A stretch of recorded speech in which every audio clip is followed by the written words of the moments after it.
If the research teams manage to reproduce a response that produces antibodies against all strains of HIV, they could create a universal vaccine.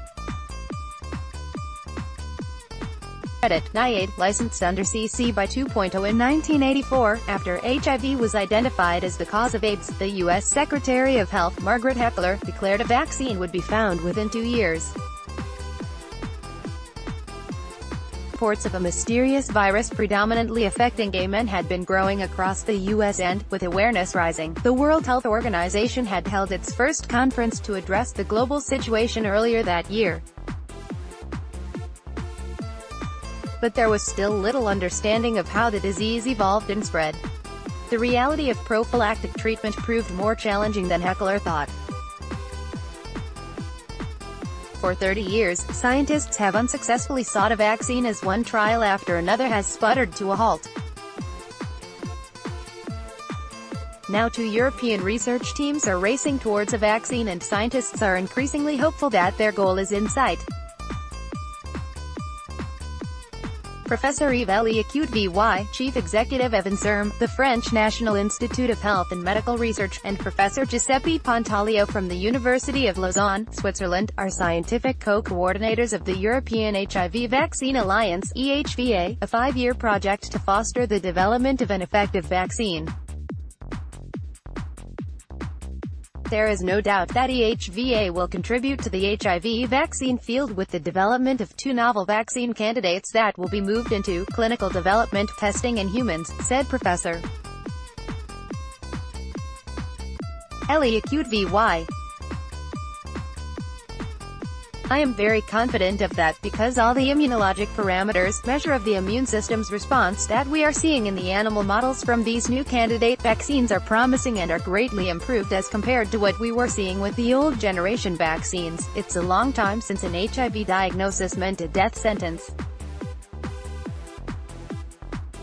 But 1 million people around the world still die from the disease each year, and 36.7 million live with the condition. Medicines for these people costs around €17 billion annually, a figure expected to rise to €30 billion by 2030, making the need for a vaccine more pressing than ever. Potency and durability. Earlier vaccines have lacked the necessary characteristics of potency and durability, Professor Pantaleo says, key hurdles for a drug expected to provide lifetime coverage. The EHVA is exploring 2 approaches which they will merge in a single vaccine, although it may be given in several stages. In one approach, the group has developed an improved protein-based vaccine to create antibodies against HIV. The other is a vaccine with a viral structure, the same virus that effectively tackled Ebola in 2015, designed to elicit immunity in infected cells. The team is also working on new adjuvants, substances added to the vaccine to stimulate the body's immune response. Professor Pantaleo says these ingredients combined will generate the strength and sustained effect that a vaccine needs. Professor Robin Shattuck, head of mucosal infection and immunity at Imperial College London, UK, is also feeling hopeful. Tackling HIV is one of the biggest biological challenges of our generation, he says. You have to be an optimist to work on HIV vaccines. He leads the European AIDS Vaccine Initiative (EAVI 2020), a 5-year project which is also aiming to accelerate the search for an effective HIV vaccine. By funding 2 similar projects at once, the EU aims to inspire a sense of friendly competition between them. But the programs share researchers and conduct complementary work, careful not to duplicate their efforts. Both Professor Shattuck and Professor Pantaleo say that either European team would be happy if the other found a vaccine that worked. Escaping recognition. Like many viruses, HIV is protein, changing over space and time to escape recognition by the immune system. But HIV is even deadlier than most conditions, shifting rapidly within an individual, and as it moves through a community or a new location. In South Africa, for instance, HIV subtype C predominates, while in Europe subtype B is dominant. This complicates the picture for vaccine research, Professor Shattuck explains. If you think about influenza, that changes every year, and every year we make a new influenza vaccine, he said. The diversity that you see with influenza is about the same as you would see in one HIV-positive individual, over a 5-year period, yet some individuals have produced antibodies that hit all of the circulating strains of HIV. If we can make a vaccine that reproduces that response, then it would be globally effective, Professor Shattuck said. EAVI 2020's research also builds on two approaches, one that targets the virus by inducing protective antibodies, and another pursuing the parts of the virus that don't change, targeting them through T cells, white cells that kill infected target cells. Vaccine trials cost much more than those for treatments, tens of millions of euros, and because they involve healthy populations, require many more people to show their results.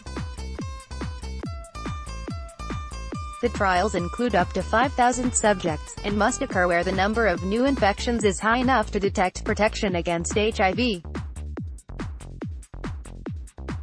Both EHVA and EAVI 2020 plan trials for Africa, although the first trials to establish safety will be carried out in Europe. Ultimately, to test if a vaccine prevents HIV infection, it needs to be evaluated in a setting where there are about 1% to 4% of new infections a year, Professor Shattuck said. The lower the number of infections, the larger the trial. With the stakes so high, scientists researching vaccines are keen to share knowledge and results. In addition to communicating with European scientists, the two groups are threaded with links to international AIDS research. Representatives of the biggest U.S. funder, the National Institutes of Health, and the second biggest, the Bill and Melinda Gates Foundation, sit on the boards of EHVA and EAVI 2020.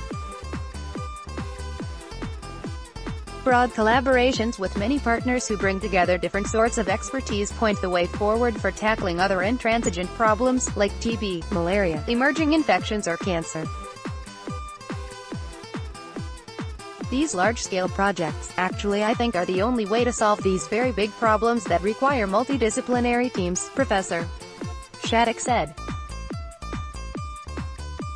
Although the clinical discovery process is quicker than in the past, vaccine research moves much more slowly than therapeutic drugs, because they are more complex to manufacture and so slow to enter human studies. This means that despite encouraging findings, an HIV vaccine is still several years off.